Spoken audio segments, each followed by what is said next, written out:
Morning dear student. Subhash school सावा की online classes में आपका स्वागत है।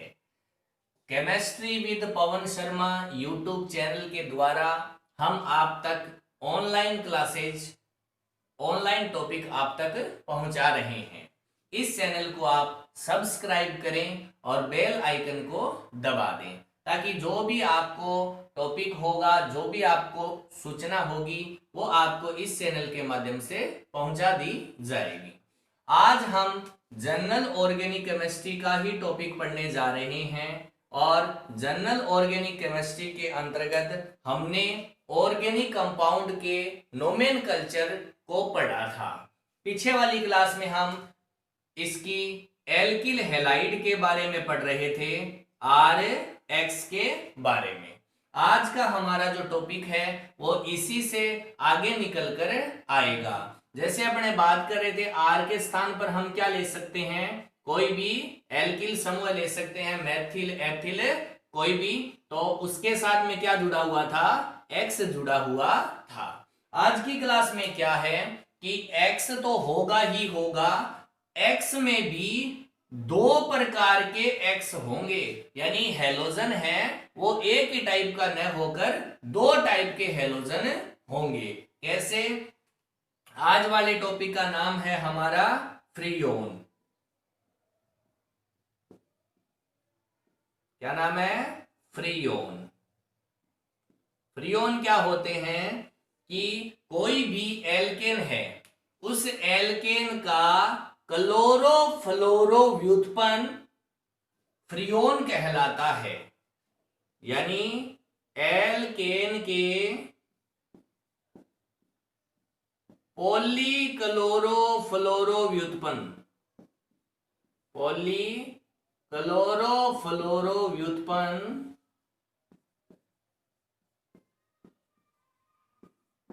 फ्रियोन कहलाते हैं, फ्रियोन कहलाते हैं।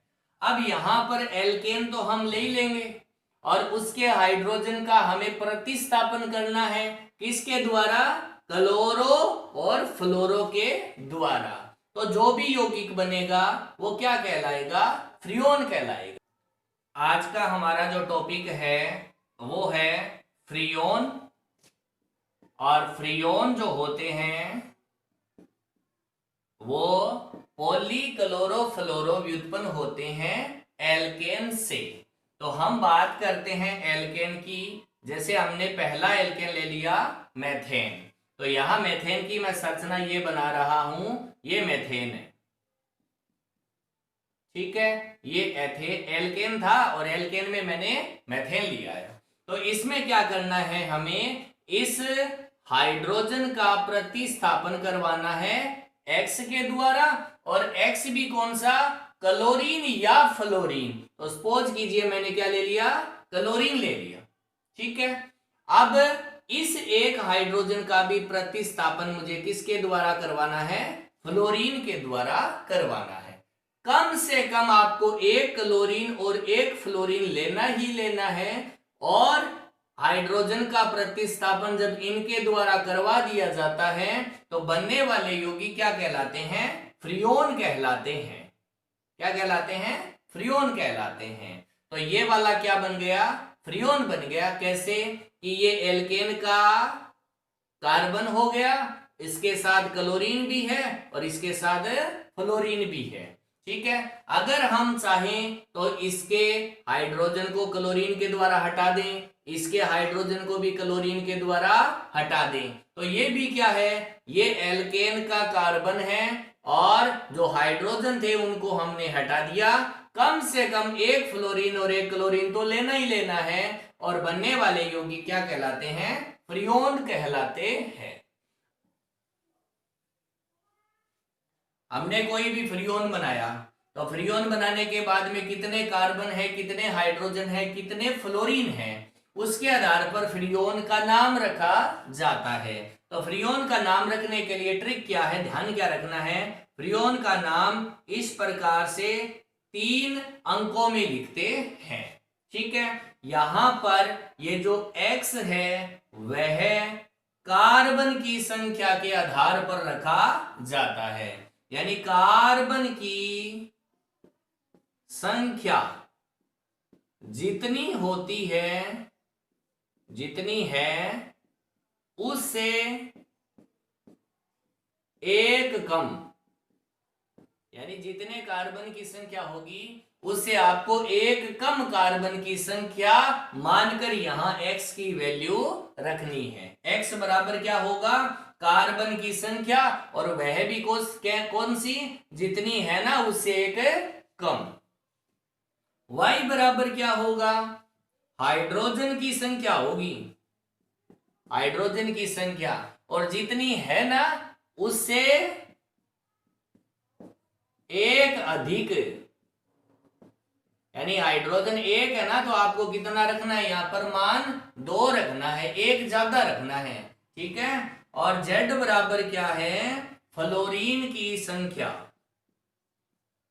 फ्लोरीन की संख्या जितनी है उतनी ही रखनी है, उतनी ही रखनी है।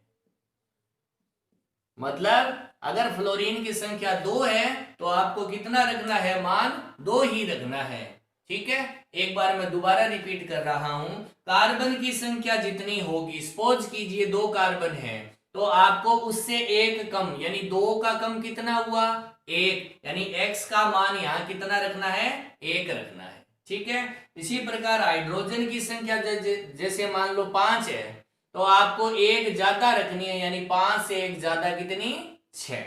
फ्लोरीन की संख्या सपोज कीजिए 3 है तो आपको कितनी रखनी है, 3 ही रखनी है, 4 या 2 नहीं रखनी है। जितने फ्लोरीन होंगे उतना ही मान आपको रखना है।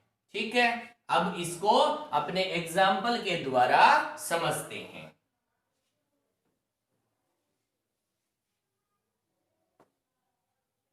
एग्जाम्पल लेते हैं हम इस तरीके से, ये कार्बन है, यहां मैं हाइड्रोजन रख देता हूं, यहां मैं हाइड्रोजन रख देता हूं, यहां मैं फ्लोरीन रख देता हूं, और यहां मैं क्लोरीन रख देता हूं। तो क्या फॉर्मूला बन गया, CH2FCl। अब आपको बताना है कि इसे क्लोरोफ्लोरोकार्बन यानी फ्रियोन का नामकरण क्या होगा। तो सबसे पहले हम X Y Z, और यहां कार्बन, ये वाला हाइड्रोजन और ये वाला फ्लोरीन। ठीक है, कार्बन की वैल्यू आपको -1 करनी है, हाइड्रोजन की आपको +1 करनी है, और फ्लोरीन है वो जितने होंगे उतने ही आपको रखने हैं। ठीक है, अब एग्जाम्पल की सहायता से समझते हैं। तो यहां पर सबसे पहले कार्बन की संख्या देखते हैं। तो इस फॉर्मूले में कार्बन कितना है, 1, आपको 1 कम करना है, तो 1 से 1 कम किया, कितना बचा, 0। उसके बाद हाइड्रोजन, हाइड्रोजन इसमें कितने हैं, 1 और 1 2, आपको 1 प्लस करना है, 2 और 1 3। ठीक है, फ्लोरीन, फ्लोरीन कितना है, 1 1, तो ये हो गया आपका फ्रियोन 31, यानी 0 की कोई वैल्यू नहीं है लेकिन 0 लिखना जरूरी है, 031, यानी ये फ्रियोन है 31। इसी प्रकार हम और एग्जांपल लेते हैं, ये वाला लेते हैं CFCl3। इस एग्जाम्पल की सहायता से हम समझने का प्रयास करते हैं।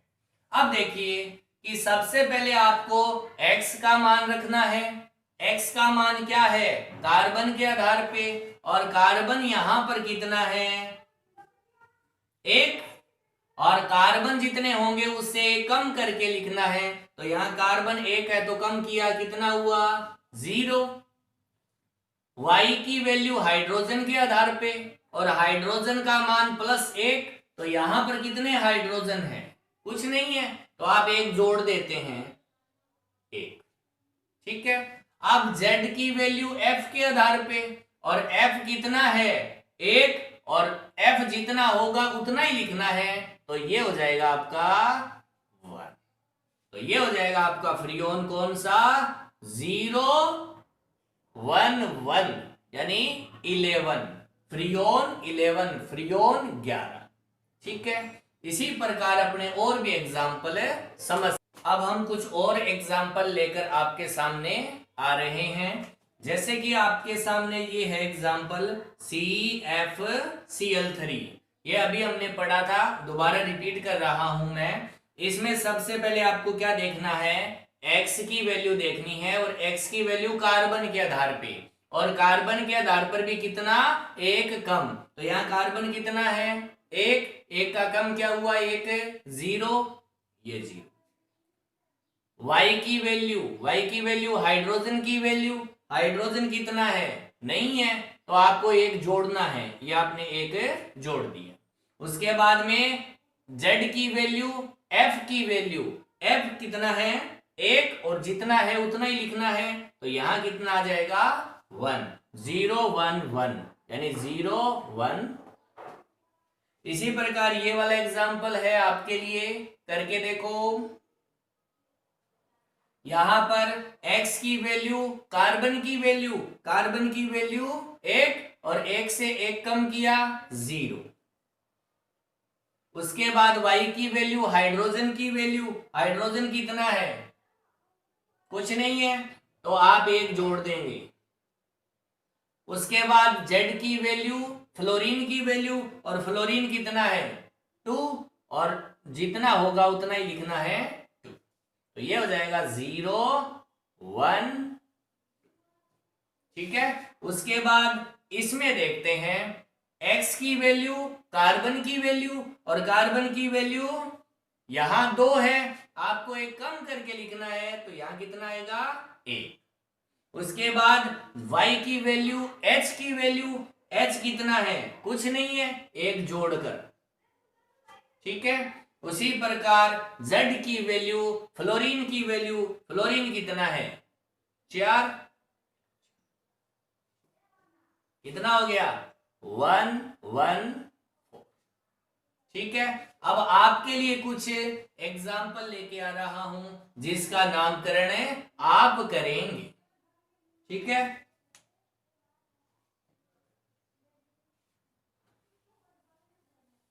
ये 3 एग्जाम्पल आपके लिए हैं, आप इनको सॉल्व करें, और इनका जो भी नाम आएगा वो आप कमेंट बॉक्स में लिखें। ये जैसे पहला क्वेश्चन है, ये सेकंड है, और ये थर्ड है, और इनका जो भी आपको फ्रीऑन का नाम आपने निकाला है, सही नाम है, वो कमेंट बॉक्स में लिखें। ये पहला है C2FCl5, दूसरा है C2F2Cl4, तीसरा है C2F3Cl3।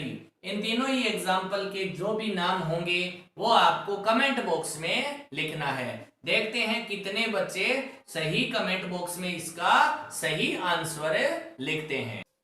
अब जो मैं आपके सामने टॉपिक लेके आ रहा हूं वो ये है कि आपको फ्रीऑन का नाम दिया हुआ आएगा, और फ्रीऑन का जब नाम दिया हुआ आता है और उसकी सहायता से उसका अणुसूत्र निकालना होता है, तो यह जो अणुसूत्र निकालने का तरीका है वो अपने सीख रहे हैं। कैसे कि सबसे पहले हमें क्या करना है, ये जो 0 है, 1 है, 2 है, ये क्या है, 0 तो है x, 1 क्या था, y, और आगे वाली संख्या क्या है, z। यहां x की वैल्यू कार्बन की वैल्यू होती है, और कार्बन की भी कौन सी वैल्यू होती है, एक कम करके लिखा जाता है। ठीक है, तो यहां 0 लिखा हुआ है, ये एक कम करके लिखा हुआ है, मतलब यहां कार्बन, जो फॉर्मूले में कार्बन है ना, वो 1 था, और उस 1 से 1 कम किया तो 0 आया। तो यहां जो 0 आया है, इसका मतलब क्या हुआ कि उस फॉर्मूले में कार्बन कितना है, 1 है। समझ रहे हैं ना मेरी बात, दोबारा रिपीट करता हूं मैं कि यहां जो वैल्यू आती है वो 1 कम आती है, तो यहां 0 है, इसका मतलब ओरिजिनल वैल्यू क्या थी, 1, और कम कर दिया तब 0 आया है। तो यानी हमें जो फॉर्मूला बनाना है, उस बनाने वाले फॉर्मूले में कार्बन की वैल्यू कितनी है, 1 है, तभी इस फ्रीऑन के नाम में 0 आया है। समझ रहे हैं ना मेरी बात। अब देखिए आगे वाली जो वैल्यू है वो हाइड्रोजन की वैल्यू है, और हाइड्रोजन की वैल्यू हमेशा एक ज्यादा लिखते हैं, तो यहां एक ही लिखा हुआ है और ये एक ज्यादा ही लिखा हुआ है। ओरिजिनल वैल्यू क्या है? 0। वेरी गुड, ओरिजिनल वैल्यू क्या है? 0। यानी कार्बन की वैल्यू है 1 और हाइड्रोजन की ओरिजिनल वैल्यू कितनी है? 0 है। ठीक है, उसके बाद ये जो 2 लिखा हुआ है ये Z की वैल्यू है, और Z क्या है? फ्लोरीन। Z क्या होता है? फ्लोरीन। और फ्लोरीन कितने होते हैं? जितने होते हैं उतने ही लिखे जाते हैं, तो 2 लिखा है, इसका मतलब 2 ही है, ये फ्लोरीन है 2। अब इसकी सहायता से मैं अणुसूत्र बनाने जा रहा हूं। कार्बन लिया मैंने 1, कार्बन 4 बॉन्ड बनाता है, कार्बन के साथ फ्लोरीन कितने हैं? 2। ठीक है, 2 फ्लोरीन मैंने जोड़ दिए। अब हाइड्रोजन जोड़ना है, हाइड्रोजन 0 है तो हाइड्रोजन नहीं जोड़ेंगे। अब फ्रियोन क्या होते हैं? क्लोरो फ्लोरो कार्बन, तो कार्बन हो गया, फ्लोरो हो गया, बच गया कौन? क्लोरो। तो 2 क्या है? क्लोरो। समझ रहे हैं मेरी बात। एक सामने मैं लेकर आ रहा हूं फ्रियोन 112, और इस फ्रियोन 112 से हमें अणुसूत्र बनाना है। ठीक है, सबसे पहले आप ध्यान से देखिए, ये जो वैल्यू है ये वैल्यू x की है, ये y की है, और ये किसकी है? z की वैल्यू है। यहां पर ये जो 1 आया है ये कार्बन की वैल्यू दिखाता है। अब कार्बन की वैल्यू जो होती है ना वो 1 कम करके लिखी जाती है, यानी यहां 1 लिखी हुई है वो 1 कम करके लिखी हुई है, तो ओरिजिनल वैल्यू कितनी थी? 2। यानी कार्बन की ओरिजिनल वैल्यू कितनी है? 2 है। लेकिन जब नाम लिखते हैं तो 1 कम करते हैं, तो 2 से 1 कम कर दिया, कितना हो गया?